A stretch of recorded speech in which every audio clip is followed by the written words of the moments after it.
Dad was a humble guy, and if he would ever say, well, you had this influence on so many people, he'd be like, really? But this is a testament of that. Dad, we all proved it for you. So, to be clear, Dad wouldn't want me to be up here tooting about his accomplishments. Dad, you're just going to have to put up with about 5 minutes. 5 minutes of it, okay. James E., Dad, Pappy, as I affectionately like to call him, Grandpa, Gramps. He was a man of many names for us. I was born on July 3rd, 1935, to a farming family in rural Maple Lake, Minnesota. Grew up doing chores. I remember stories about him going to country school, playing with his 3 brothers. In young adulthood, he was found to be working, driving a really cool car, and hanging out with a couple of buddies at the local ballroom dance. And they had a disagreement about who was going after what girl. Dad got what he wanted when he went after our mom, Sharon.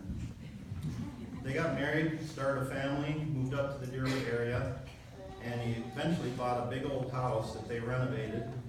And this house became the epicenter for a lot of really important things in our family. And our dad was the patriarch of all those things. All family gatherings happen there during holidays, and don't we, the family, as we talked about last night, all have great memories of Christmases and all the holidays that happen there. Grandma Edna and her brother Uncle Carl lived with us for a long time. It seemed like there was always family there to visit. In the 70s, Dad had a big thing going with his Stewart sandwich business, which is now Deli Express. But that involved being on the road and being away from home, so Dad sacrificed the business so that he could spend more time with us family. He was home for dinner nearly 100% of the time, and family meals were a big deal in our home. He worked hard and was successful so that Mom could do what she wanted to do, and I know she appreciated that so much. She wanted to be the homemaker and raise the 3 kids. Dad and Mom were married close to 57 years, and I would bet my bottom dollar that neither uttered or thought the word divorce. Not an option. He was a loyal husband, father, and friend as there could be. Tom, Robin, and I learned our work ethic from Dad by weeding the garden, raking the lawn, or putting up firewood for the winter. To this day, none of us has ever had any difficulty landing a job, keeping a job, or providing for our families. We learned to be fair, honest, trustworthy, and lead lives of integrity from him.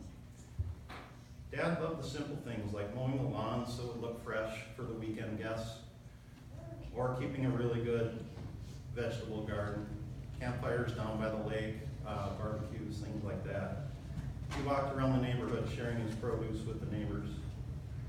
A pivotal moment happened when Mom and Dad met Father Benedict Shire.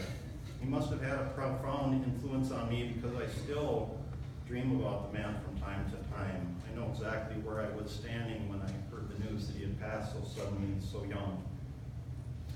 Anyway, Dad and Mom were filled with the Spirit from that encounter with Father Ben and lots of subsequent encounters. And they caught a vision for a household where young adults could come to live together and grow in faith.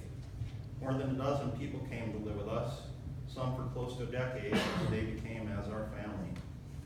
The vision also included a community of people that would love and care for one another around the perimeter of Deerwood Bay on Reno Lake.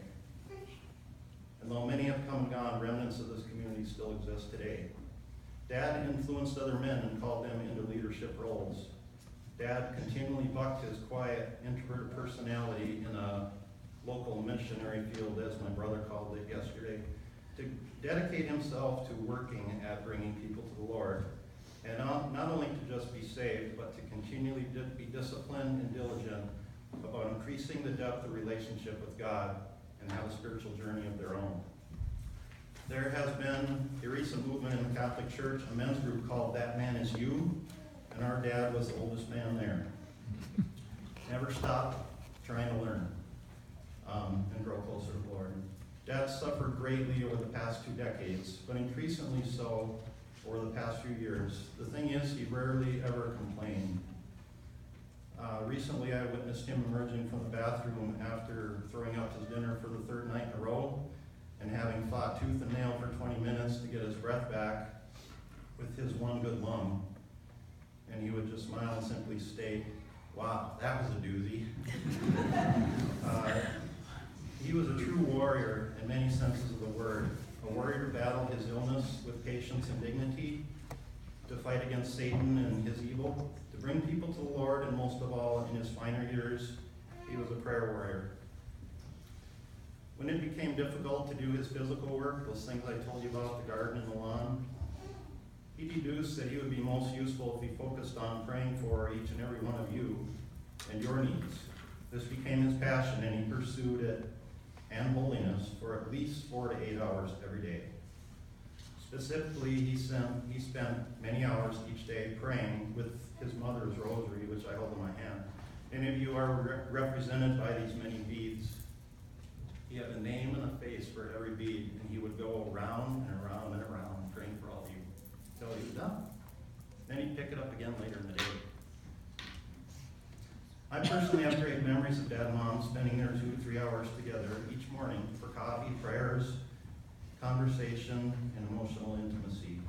I personally witnessed this as a child, coming down the stairs in the old house, those red steps, in the big old house in Deerwood, some 45 years ago. And that happened until last morning I saw him before he went to Florida. And in fact, Dad went to be with Jesus doing that very thing with Mom in Florida. Dad was a quiet and gentle man, but he wasn't namby-pamby. I think in the end he would have said something like this. So please close your eyes and listen to the family's version of what we think Dad would say. Somebody mentioned last night that Dad was a great listener.